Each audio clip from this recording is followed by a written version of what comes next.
Welcome back. You're listening to another episode of the What is Humans podcast with Shane Strunk and Dennis Kluba. Make sure to follow us on Instagram at What is Humans podcast, on TikTok at What is Humans podcast, and on YouTube for full episodes at What is Humans podcast. Today, Shane and I are discussing structure as function. Enjoy.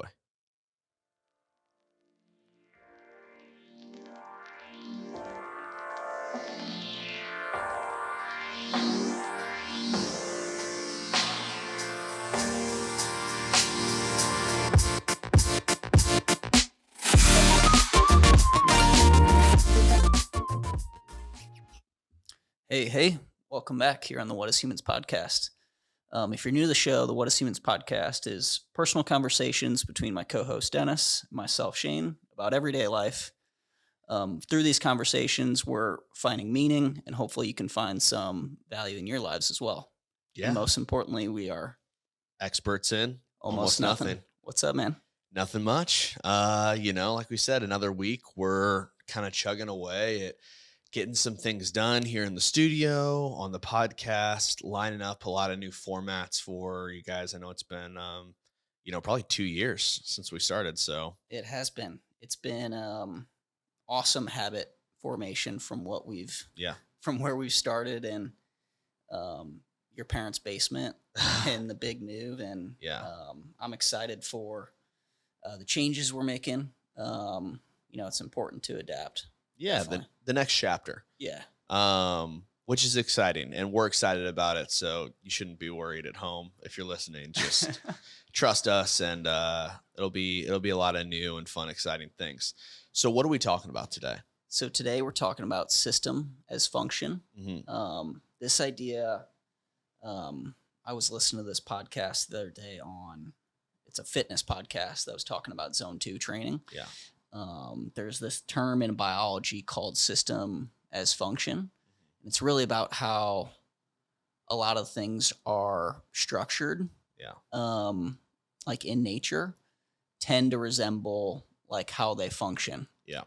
When I brought this to you, I took more of a philosophical idea of it, really just setting up systems in our life. And I think it just relates a ton to, the changes we're making, with the podcast and trying to improve the business and just, everything about our lives. But I thought this was could be an interesting topic for us. Yeah. Is how do we set up these systems to work together instead of it being kind of looking at one thing at a time. Yeah, for sure. I think that this topic was really interesting to me, especially in terms of how you discovered it from more of like a biological it's perspective. Just in biology, Yeah. And obviously we know this as like our bodies is the best example of systems working together to create something and keep us going every day, which is unbelievable. Yeah. But I also kind of think about it when I did some research on how many different industries this idea and saying exists in. For example, like I saw it in philosophy when you're talking about like Aristotle and Plato. And then I also saw it in user experience, like web development, et cetera, on user interface and how structures and functionality and stuff like that. And then I saw it in math, right? Like there's functions and structures that go into functions. So I always think that something that lives across so many different industries and thoughts is something that is universal. Definitely. That we probably don't think about as much as we should in terms of like a very normal person perspective. Yeah.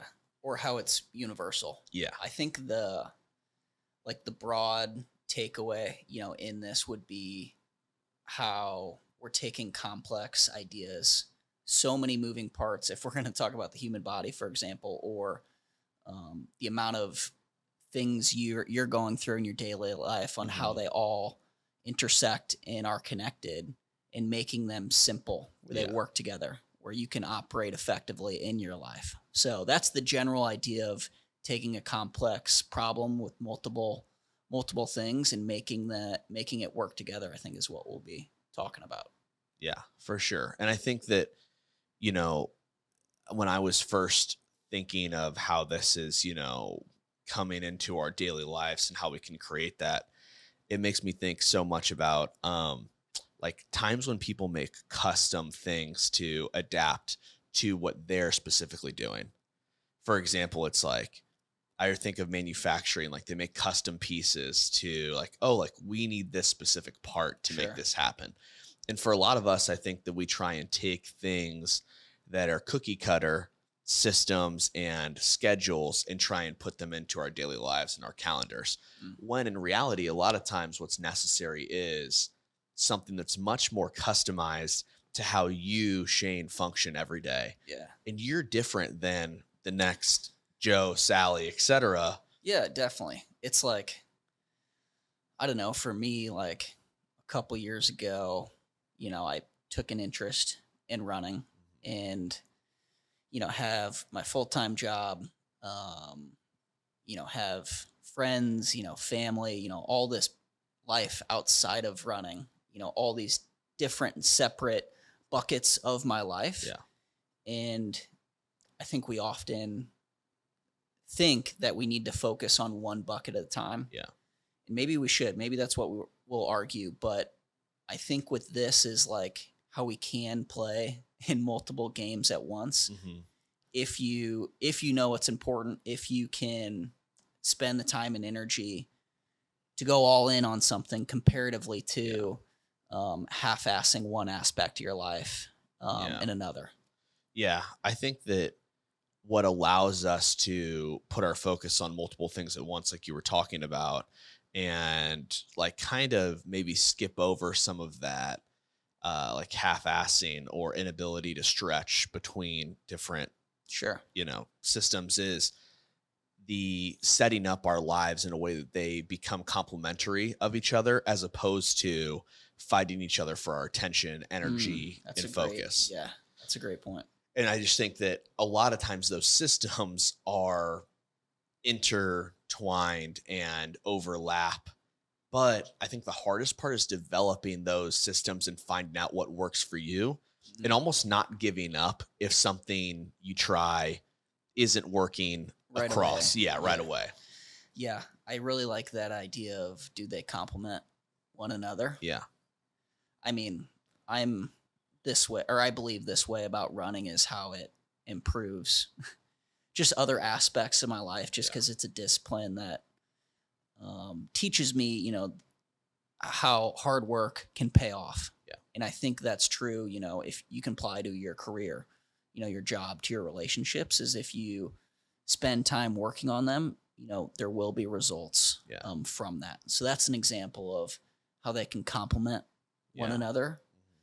Versus maybe it's a bad habit of, let's say it's drinking. Yeah. That's a problem of mine would be, having too much maybe on the weekends might affect my running schedule, my work schedule, or I'm not able to show up and be the best version of myself, the next day. So where does bad habits and good habits come into play when we're talking about systems that complement one another?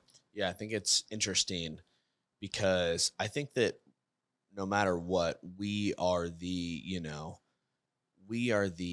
ultimate factor in what decides our success, right? But the systems that we put in place and the structure that we put around them, that allows us to be our best selves on days that we maybe aren't our very, very best. And so things like bad habits or bad structures and systems, they take away from us even more on, like, you could be great, you're going to have an A day, but if you have bad systems and habits, it's going to knock you down a little bit. But those little increments that knock you down over time, that builds up. Sure.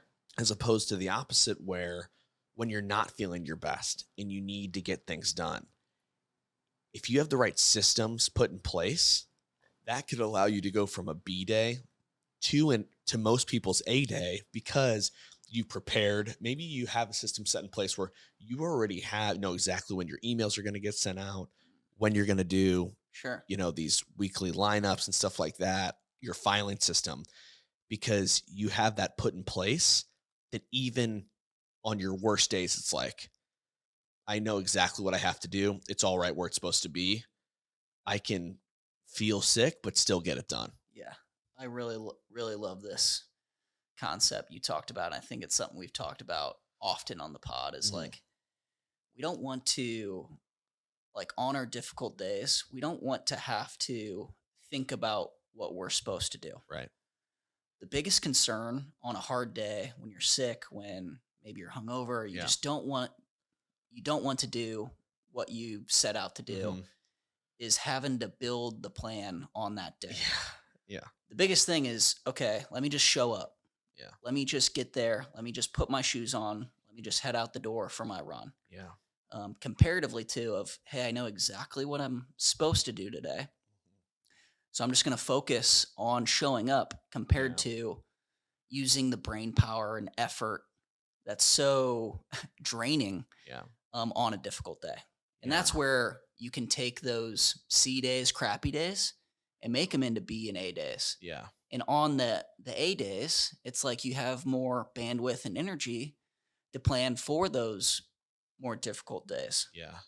And I would argue too that part of those habits and building good habits is almost preparing and looking towards, okay, what's the worst case scenario that could happen? Mm, And how can I be prepared for that with my systems and habits so that no matter what, I'm always prepared. yeah. I'm always able to perform at least at a bare minimum of this expectation Yep. level.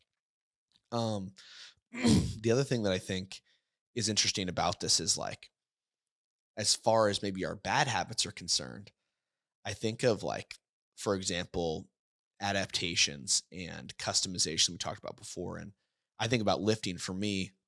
I remember tearing my ACL in my right knee when I was a junior.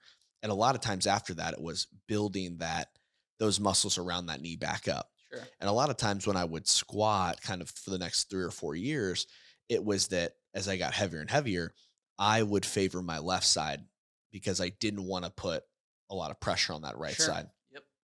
So it's similar where if there are things that you know that are weaknesses in your game or things that you know I'm gonna fall victim to You need this, practice in, yeah.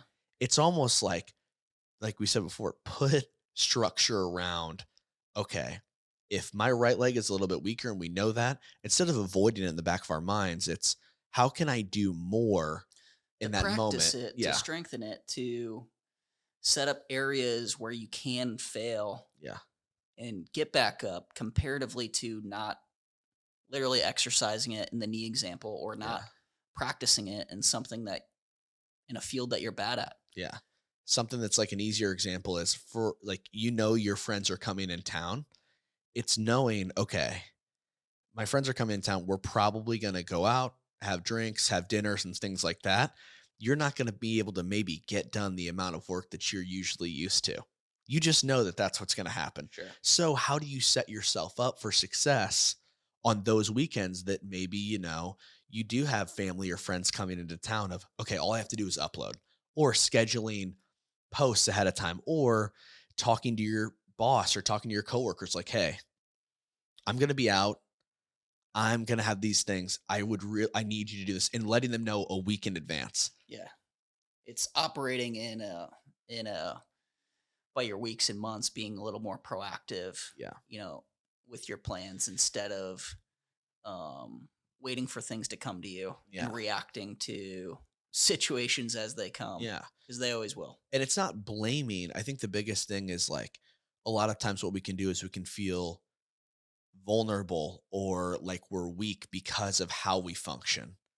And it's like a better way to look at this is be self-aware and recognize, hey, if you really love a cheeseburger, but you're working on this diet, implement in there, hey, on Sunday, this is going to be my kind of day that I do this, which allows you to Monday through Saturday, whatever. If you know that your right leg, you have tightness in your hips, okay, that's okay. Implement workouts, implement exercises to get better at that so that you don't get to race day and then you're like, oh my God, I wasn't working on this. My Sure. strides are completely off, right? Sure. And I think that that's like a big mind switch from blaming ourselves, feeling like we need to hide how we function, Right. as opposed to just plan for it. Just be like, hey, Yeah. I think something like you were talking about very generally with all those ideas is just like really identify like how we should practice identifying where we're weak, yeah, where we need help, where we need to ask, for someone's opinion, yeah, where we need to go learn something new, and do like that internal assessment of where you're at, mhm, and then look at our schedules and plans and yeah, write down, block off time to work on those yeah, things. And if we don't do that, it just will never be mhm, improving towards the goals that we have. yeah. And I think something for me that I'll probably talk about in my whys and working on is a lot of times we've talked about this on different episodes. Asking for help or using tools to help ourselves can feel like we're taking a jab at our own ability Yeah, or hurts pride. hurts our ego for Yeah. sure. Versus like tools are set up, set in place, whether maybe you're not great at, you know, allotting your time, calendars. I've never been great with calendars, but I'm Sure, working on trying to do that. Budgeting, those different things. sure. Those tools are out there because millions of other people are just like you that suffer from not being able to schedule, not being able to budget, etc. Don't feel like that's a cry for help or like a vulnerability. It's like just be self-aware and say, "Hey, I do all my scheduling through Yeah, whatever app or." without that awareness, there is no growth. Exactly. So, how can we think about some hows for us Yeah. when it comes to systems? I think that the first step, which we kind of talked about in the back end, is becoming self-aware where those weaknesses and kind of what your daily function looks Mm, like what your day looks like, and be like, "Hey, like this is where I'm inefficient. sure. This is where I could be better, but I kind of just put it off, and I know this happens every week." Yeah, I like that as a first one of Yeah. doing that practice. I think we also need to think about how they can complement each other, Yeah. or look at areas where they are Yeah. hurting each other. Mhm. And what I mean by that is like if it means like you do your best work in the morning because you're fresh, you have your Yeah. coffee, your mind's just more able to work better in the Mhm. morning, let's say, then think about putting your habits or activities or things that you need to get done during that time frame. Yeah. And maybe you put your more social events or things, conversations, meetings, etc., Yeah. in the later evening. So if it's really just identifying your weaknesses, doing that self-assessment, but look at where where and when you're doing these Yeah. things, and if they can complement each other, find ways that work for you. Yeah, completely. And I think that goes back to, like you mentioned, the self awareness of, hey, if at night you like to watch an hour of Netflix or you like to, Sure. have go out to dinner with your significant other, not a bad thing. Just recognize that your best work is done 8 to noon Sure. and know that, okay, I got to be set up to succeed in the morning as opposed to going a little bit too hard on whatever thing, binge watching, binge eating, Sure. etc., and then being groggy during that time that you have to be efficient. Yeah. Or it's just more literally like if you're trying to instill a new habit, say it's running or journaling every day. It's Yeah. like put that difficult thing in a time frame that you'd be willing to do it comparatively to at the end of the day Yeah, when you're exhausted and you don't want to do something. So that's what I'm talking about. Yeah. for sure. I think something that can be another helpful tip in this moment is not only the self awareness, but then also it's kind of like once you identify where those weaknesses are, inefficiencies are, it's what people that I know that have done that have been successful is they kind of time themselves out on how long things take or like their activities and habits and create, they like delve into the tools that can help them get better.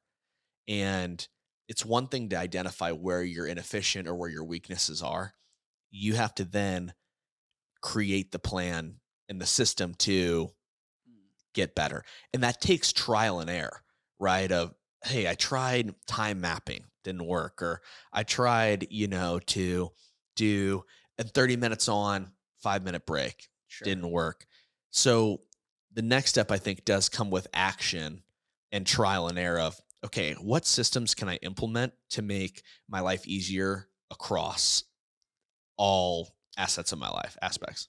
Yeah, I really like that as an action item for us is once we do identify and figure out areas of weakness is Mhm. like do a little A/B testing, do a little Yeah. trial and error of where you are, and by only doing this thing and experimenting is the Mhm. only way you can truly improve. Yeah, for sure. And I think another could be just really around mindset. I Yeah. think we think that doing this one habit one for 3 days in a row that will make it stick, Yeah. or that by um, being consistent for a week at a time or a month at a Yeah. time, how you're going to be some kind of big success.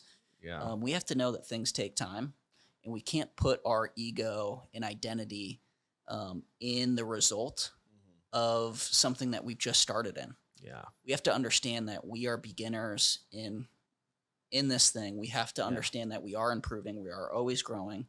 That way, when we do mess up and we do fail, we're not so injured by our own ego. Yeah.